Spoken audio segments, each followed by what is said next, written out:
There comes a time or even a moment in every man's life when the suit fits, the bank account's growing, the accolades are up, but inside something still feels a little bit off. It's that silent tension of success without the fulfillment. Maybe you're admired at work, but you feel like a stranger at home. And maybe you lead others well, but you can't look yourself in the mirror without feeling disconnected. And so today we're going to pull back the curtain on what it really takes for us to lead, not just in the boardroom, but in our relationships, in our faith, in our internal world. And so because power without purpose truly leaves us empty, the performance without alignment eventually starts to crumble. And so this episode is about breaking that cycle. So if this is a kind of message that's going to resonate with you, then if you're ever feeling like you're winning in one area of life, but losing where it counts, then I'd like you to take a moment right now and smash that like button, subscribe, and share this episode. It's your support that helps us spread this vital message to men who are ready to lead with both impact and integrity. And with that, let's get on with today's episode. The average man today is sleepwalking through life, many never reaching their true potential, let alone ever crossing the finish line to living a purposeful life. Yet, the hunger still exists, albeit buried amidst his cluttered mind, misguided beliefs, and values that no longer serve him. It's time to align yourself for greatness. It's time to become a revolutionary man. Stay strong, my brother. Welcome back, everyone, to the Revolutionary Man podcast. My name is Alan DeMont. I'm the host of this show and the founder of the Revolutionary Man movement. And my mission here is to help men lead with power and purpose and integrity in every area of our life, from faith to family and business and with personal growth. But before the break, we unpacked a hard truth that external successes doesn't always equal internal peace, does it? Maybe men chase titles, maybe we chase money, maybe it's even recognition, but only to find ourselves feeling empty at the end of the day. What if that breakthrough that you're looking for isn't external at all? And what if the real transformation begins within? And so today's guest knows this journey all too well. Chad Brignac is a transformationalist speaker, consultant, and brings high-performance leaders to help them find alignment, emotional intelligence, and purpose that trends profit, and a seasoned construction industry leader who has turned his leadership guide and Chad's personal wake-up call almost cost him everything. I'm sure we're going to get into that today. Since then, he's devoted his life to helping others reclaim who they truly are from the inside out. Welcome to the show, Chad. How are things, my friend? Going great. Really enjoying living and walking and breathing inside my purpose. I'm looking forward to the show. Oh, I love that. Love the sound of that. Absolutely. We're all about living within a purpose, and really looking forward to our conversation today. And so my opening question for you today, Chad, is we're going to talk about all of us being on a hero's quest of some sort. And then your journey, tell us about that moment in your life when you knew things had to change. What shifted for you, and how did that shape you into the man you are today? Yeah, so for me, it was tragedy that struck that really put me in a position to be able to look at my life from a different perspective. My wife had a massive stroke in 2019, December 1st. And it wasn't even in that instant moment. It was when my head came up above the water a year and a half later, after my only focus was to make sure she was cared for, and I was a full-time caregiver.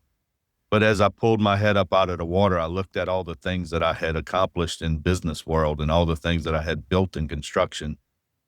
And I looked around at the people that I had influenced and who I had around me, including my family, and I realized that my legacy was broken. And it was in that moment I had to say, Chad, you're responsible for everything broken around you. Don't blame anyone or anything else. Accept the fact that you are responsible for all of it. I didn't say that because it was true or not true. I said that because it needed to put my internal being into a position that was ready to grow. That's such a powerful statement that you talked about your legacy was broken. And how often do we get an opportunity to face that monster in our lives, that when we consider the work that we're doing? We talked about in the intro a little bit about how we chase titles or we chase success, and you ended up by having to face this reality. And so tell us a little bit more about what you mean by legacy being broken. Yeah, so for me, my legacy is my life going to live on from the people that I've touched. My wife, my children, my grandchildren, those that I worked with or worked alongside of? Are they going to remember Chad Brignac because the impact that he made into their lives and the value that he added? Are they going to remember Chad Brignac also briefly because he built a lot of big things? And my legacy was about building things. It wasn't about building people. And I realized that I had a lot of opportunity to influence others to be great, to find their purpose, to walk in their purpose. But it was the way I was brought up. It was the way I was trained. It was the way I learned that business, the way I learned the industry that built walls around my life that didn't let people in.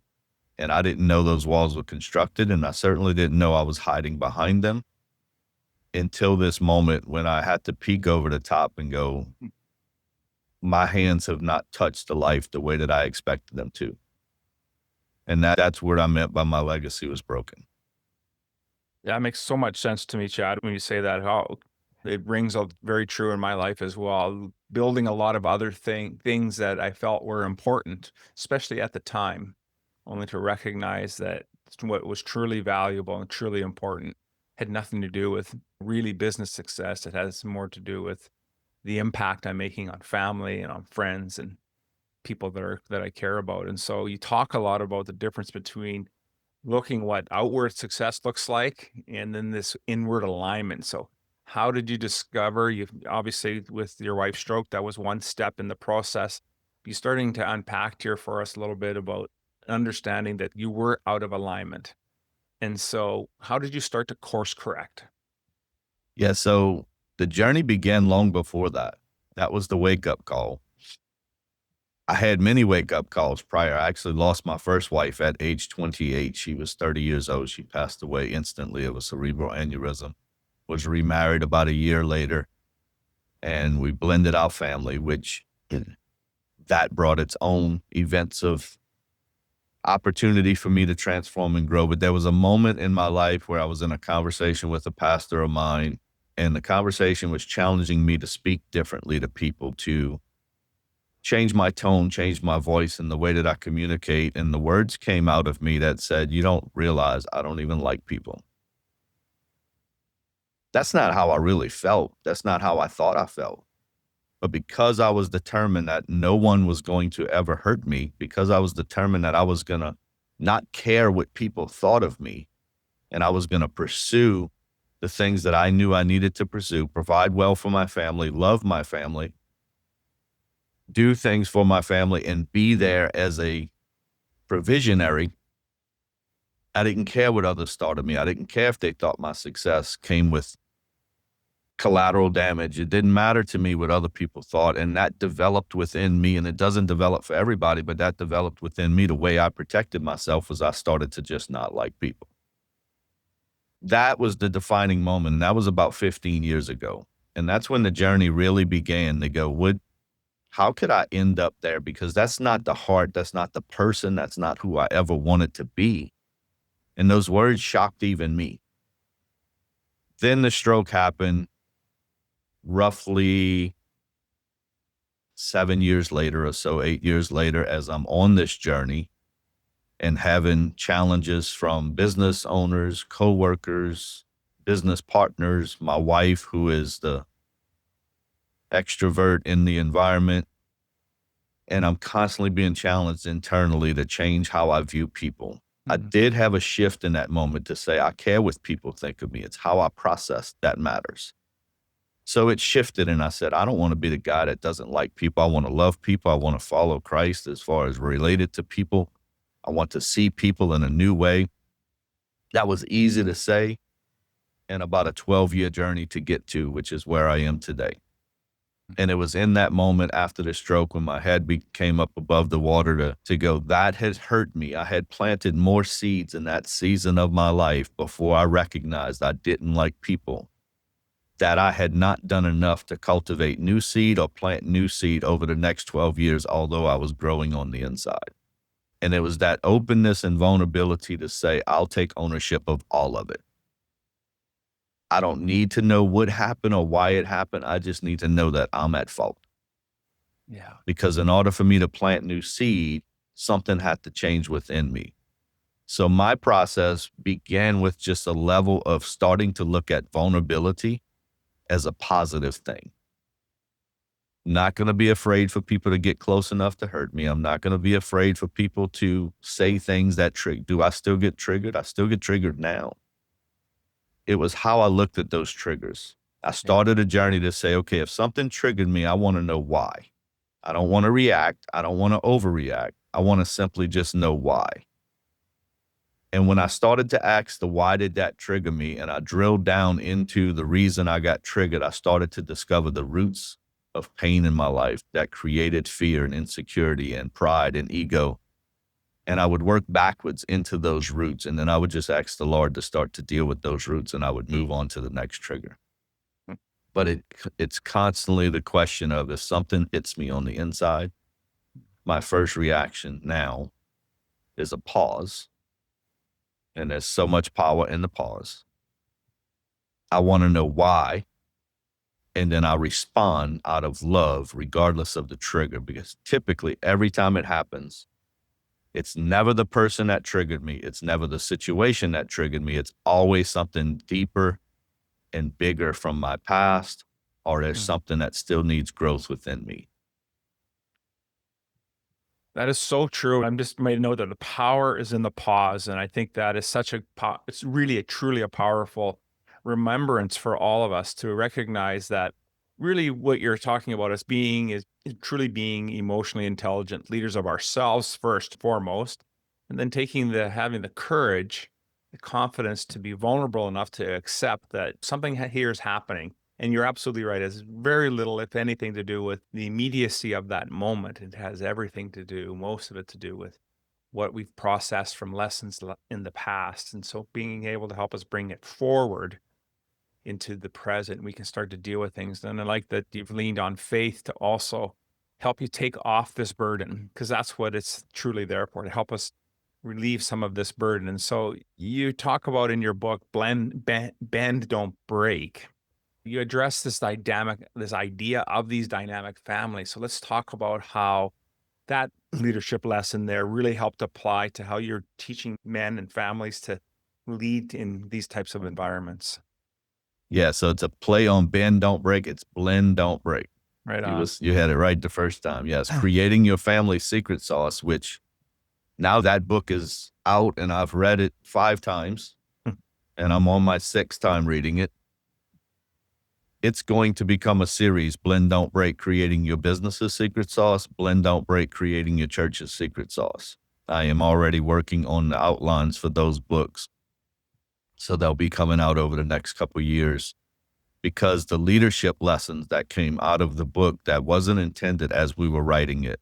We set out to write a book that would be supportive of blended families to not walk through what we walk through, to break out of their learned behaviors, personal vows, insecurities, learn to forgive, clean the slate, recognize that you don't need a traumatic event in your life in order to grow. You can make a choice.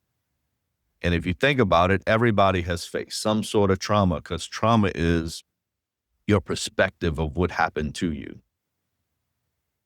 We could see as adults that our children didn't face trauma. We actually even thought that. But then when we got their perspective in the book, because they each have a chapter in which they were interviewed in the book, we recognized that was real trauma to them. And it didn't matter what our perspective was. And that's where we realized that in the business world, people are in your room that have real trauma to them. And we just push that aside as though they don't have a right to feel that way or think that way. And we have to start recognizing people's rights to have certain feelings. It's the only way we're going to be able to grow together and everybody find their unique purpose. So in the process of writing the book, I became more vulnerable. My life is exposed in that book, my mistakes, my anger, which is my defense mechanism to deal with everything that affected me. The fact that my work became my safe space because I felt accepted there. I felt accomplished there. I didn't feel as accomplished at home, but I would treat my home as though it was a business because I felt more confident there. At work, and that spiral just continued to get worse and impact my family and impact my career because I made more career moves than I would have made had I had a healthy home environment. I was always searching for that peace, and I always would find it in becoming a workaholic, putting in the 80, 90 hours a week, being challenged with new projects, with new things I could accomplish that others couldn't do, doing it faster than others, doing it better than others. And I just left a wake of destruction as far as related to people. Hmm. And in the book, that level of vulnerability began to show me three things that I was learning about myself and discovering that I had changed from not having to having. I lacked self-awareness. I gained it in the process of writing the book. I lacked emotional intelligence. I not only gained emotional intelligence, but I have a new perspective on what emotional intelligence is. And it's more than just regulating your emotions the way that it's been taught. It's that clarity and understanding of what that emotion means and why you have it. You can regulate it by suppressing it, but when you feel pressure, you're going to realize you never grew in emotional intelligence because what comes out when you get squeezed is going to be exactly the person that you are. Mm. So I look for opportunities to be squeezed because I want to know that I changed and grew in emotional intelligence.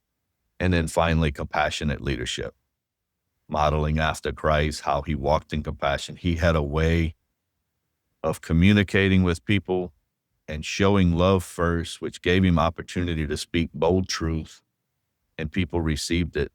Whether they agreed or not, they still received it. And that compassionate leadership clearly begins with servant leadership, but it's the model of my life is not more important than someone else's. I'm willing to put that life aside to give someone a moment to find their purpose, to find their place, to be accepted for who they are and where they are. Those three things has began to shift my consulting business. I was always operations and strategic minded and systems. And I changed my business model to start consulting on this inner work because I believe true success is inner peace, not outward performance or position. That all came from this process of writing this book. That was the accumulation of my transformational growth over the last 2 years. It started in November of 2023. And that process has been the accumulation of taking my personal growth and my transformation full circle to bring me to a place of this understanding that I have now. And the things that I was fighting to learn now start to come natural. That pause is natural. The response instead of the reaction is natural. Again, I'll repeat, the triggers are still there, but they're like a signal light. Hey, they just turn yellow, start to slow down. It's red, stop.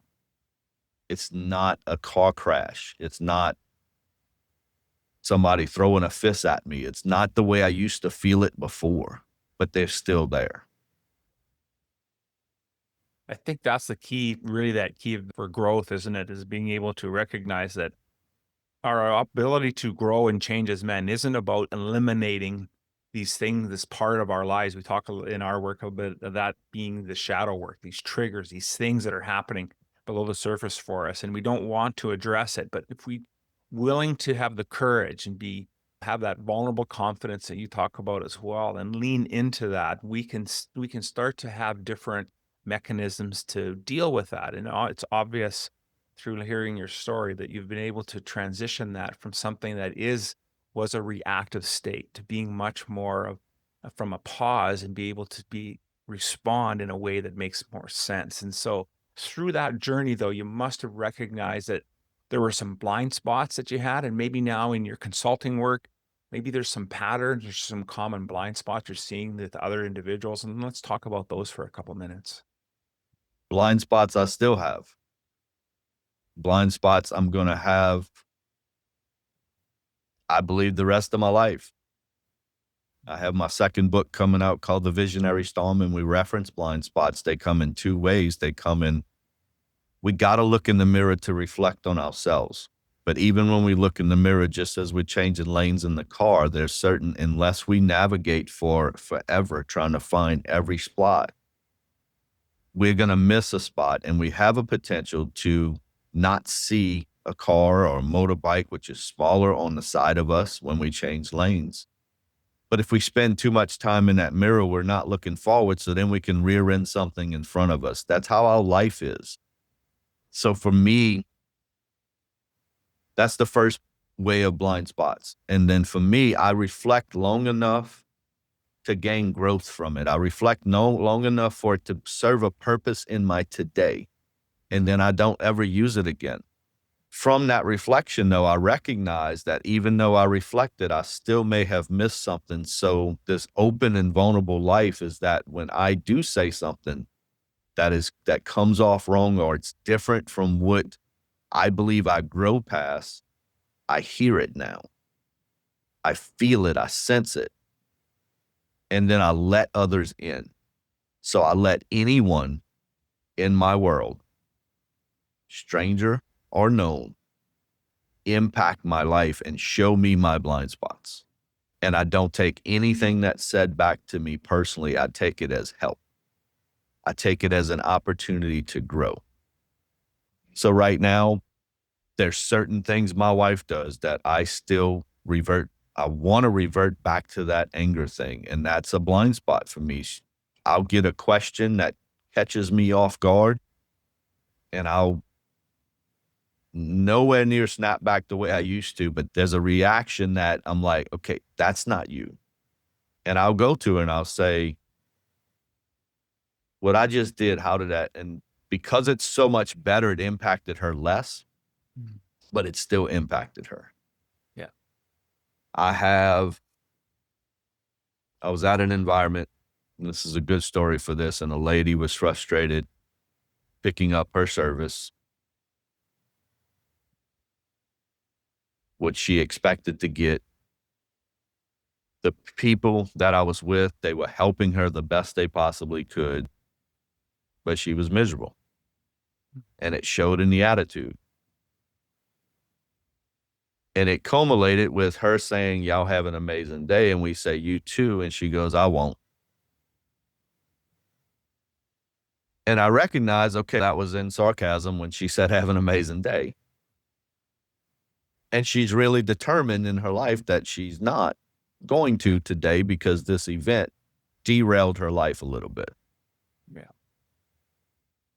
Everyone else started to make comments, and I sat back quietly and I go, have I ever done that?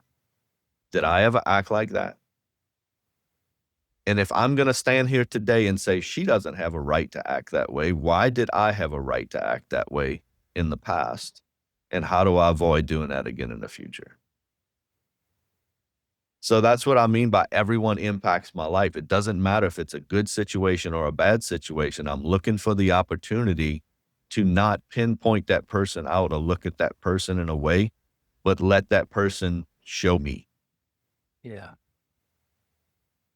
The other blind spots are things that we don't see coming from the side of us. Things we don't see coming at a high speed and a high rate of speed. And there's people in our lives that are saying, like my wife used to tell me all the time, Chad, you can't talk to people that way. Babe, we got to be more engaged with people. Babe, we got to spend more time with these people. You got to do this with your sons. You got to do it separately with your sons. I'll come home and share a work story and go, you talk to them like that? Yeah, that's how I was raised. But does that matter? Those things are just coming at you. And there's very little things that I learned that require an emergency type of response from us in our life. And when we posture ourselves to be able to recognize that very little things require that kind of reaction, we can slow down enough to hear other people giving us warning. And in my book, I wrote my story. I pulled out in traffic. I didn't pull out in traffic. I pulled out after a train and I got sideswiped in my mom's car. I was 15 years old. I learned later that the people were flagging me. They were blowing the horn at me. They were trying to get my attention loud and clear. But because my radio was up, because I was the 15-year-old son, the youngest boy, driving my mom's brand new car that my brothers didn't get to drive, my pride was up, my ego was up, my music was up, and I was just in my zone, and no one was going to penetrate me, and I didn't need anyone's help. And that's a model of successful leaders, that I'm the king, I'm in charge, I'm accomplishing all these things. We're making billions, we're making millions, and no one's going to impact my life. And that leaves us vulnerable to so many blind spots. And those blind spots generally always impact relationship. They rarely impact business success. I do want to say, and I've been thinking it since the start of the call, there's nothing wrong with business success. It's when it comes at the expense of people. Exactly. Then there's a major issue with business success. I'm an advocate for business success. Of course, I want a successful consulting business, a successful speaking business. I want to write 25 more books over the next 10 years. We all want success, but my people compass was off. And I had to dial in my people compass over the last 2 years.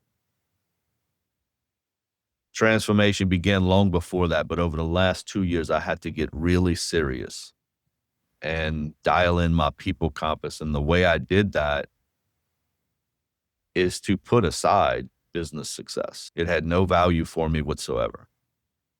That was the road I had to travel. Does everyone have to travel that? Not necessarily, but I did. You got to find that road you have to travel, and that's going to show you a purpose. And some people may be living in their purpose, in that CEO seat, in that COO seat, in that president, that business owner. That may be their purpose. They just need some refinement in how they navigate every day so they can bring people around them and find fulfillment in relationship and find internal healing.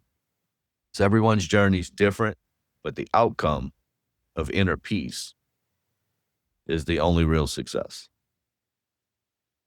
Yeah, I completely agree with you. And just as you're talking about purpose, and we started this podcast today talking about that, and that it does become, I find more and more, individuals that I have on the show, and I look back at my life as well, we do get wrapped up in this purpose trap, right? Where we feel that we're living our purpose, so to speak, but at times it's at the expense of other things.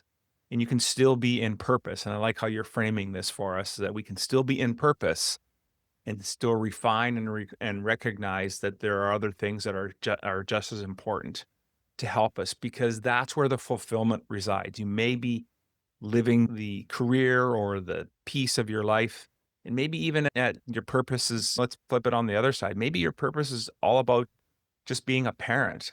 But if you get lost in that one aspect, you're missing so much more in life. And so when I think about how you're talking about purpose and that, and the work that you're doing right now, what advice would you give a man who's maybe feels stuck, like he's performing really well externally, but he is feeling empty and he is feeling disconnected?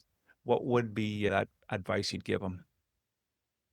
What I would say is you peel back the curtain to the inner soul and you look at relationships.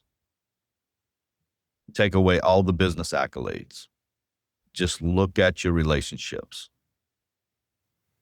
Look around your life to see who's closest, who's putting trust and confidence in you, who's approaching you.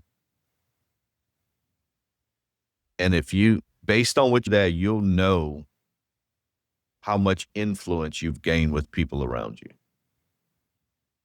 I'm not asking you to ask yourself if you are approachable, if you love your loved ones, if you love your wife, if you love your husband, if you love your kids, if you love your family, your friends, if you believe you're approachable. I'm not asking for any of that.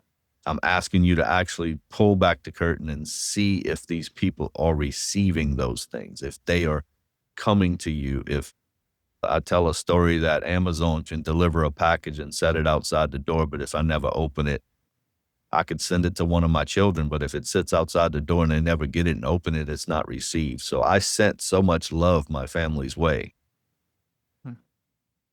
but the majority of that was not received because I didn't deal with the issue of why they weren't receiving it. And the reason they wasn't receiving is they didn't feel they were heard. They didn't feel they had a voice. They didn't feel dad was approachable. The people at work didn't feel I was approachable. The people that I was successful with are the ones that had the same bad attitude I did, and we would get a lot of work done. And we would even laugh and cut up. But if they were hurting at home, I would have never heard anything about it. If they were hurting in their relationships, I would have never heard anything about it. And the most vulnerable time I was in my life, in my career, was when my first wife died because everyone knew about it because I took 2.5 weeks off of work. So when I showed back up, there was a different attitude towards me for just a season until the jerk came back. Then everything went back to the status quo that it was. And that's the kind of curtain pullback I'm talking about. I had opportunities because people wanted to be there for me that I could have changed the way I worked with people, talked with people, dealt with people, loved people, led people. I could have changed it all in that moment because life gave me a grand opportunity to do it. And failures will do that for us. Any failure, any difficult time, any traumatic event will give us an opportunity to redirect our people compass. Whether we take it or not is totally up to us. Yes. Love that idea of this people compass. And one of the notes I just wrote down is that they didn't feel that they were heard. And I'm about to address some very challenging conversations this upcoming week. And so thank you for that gentle reminder for me to be aware of that. Are they being heard? Because I think that is something we tend to maybe forget. And so, Chad, I've just loved this conversation. So, of everything that we spoke about today, but maybe there was something we didn't get a chance to touch on, and what would be a takeaway you'd want our listeners to have? One thing we talk about in the book, Blend Don't Break, is the greenhouse effect. And I believe I've shared this on the last couple podcasts that I've been on, that because it's so important to me. This greenhouse effect is telling leaders that you're responsible for the environment in which the plants flourish and grow. You're responsible to keep the temperature controlled, the light controlled, the greenhouse protection sealed and not left open to vomits and things like that. And too many leaders get caught up in, I'm responsible to bend and shape and nurture the plant and direct and shift. And that's the same thing with our people. I'm responsible to push them in this direction or pull them in that direction. And we see plants and trees as they go where we'll put sticks in them and try to get them to go a certain way. All they're shooting for is the light. All they're aiming to get to is the best environment. So if we're having to put sticks and nail ropes and tie these things on them, it's because something happened, or we're not creating the right environment or the right light for them to grow in the right direction. We have so little to do with what people are drawn to accomplish when we're in their Kool-Aid, when we're constantly trying to shape and mold and direct. And we have so much to do with what they're willing to invest and put in when we create a healthy environment for them to thrive in. And that is something that I just can't shake, that greenhouse effect. When I learned that in the process of writing and started to compare that, it changed my world and my family, because what I tried to do is mold my kids and shape my kids. And I recognized that I abused my authority and I minimized my influence. And I need to maximize my influence and minimize my authority. That's what I would leave listeners with. It's two dynamics that have revolutionized the way I see my family, business, and the world, to be honest with you. What a great way for us to wrap up today's conversation. I just want to say, Chad, thank you so much for being an outstanding guest and joining me here today and sharing your wisdom, not just on purpose, being a purpose driven leader, but also being emotionally intelligent as well and transformative. And so your journey truly is this reminder for us that the greatest leaders are those who choose to lead from within and from listening. For those of us that are listening and you want to connect deeper into your work, what would be the best way for them to do that? The best way is to go to my website, chadmbrignac.com. Love that. I'm going to make sure that's on in today's show notes as well as wherever else, Chad, you're on social media. Want to make sure that folks get an opportunity to connect with you. Once again, thank you so much, my friend, for being on the show. I love today's conversation. Thank you so much. I enjoyed being here.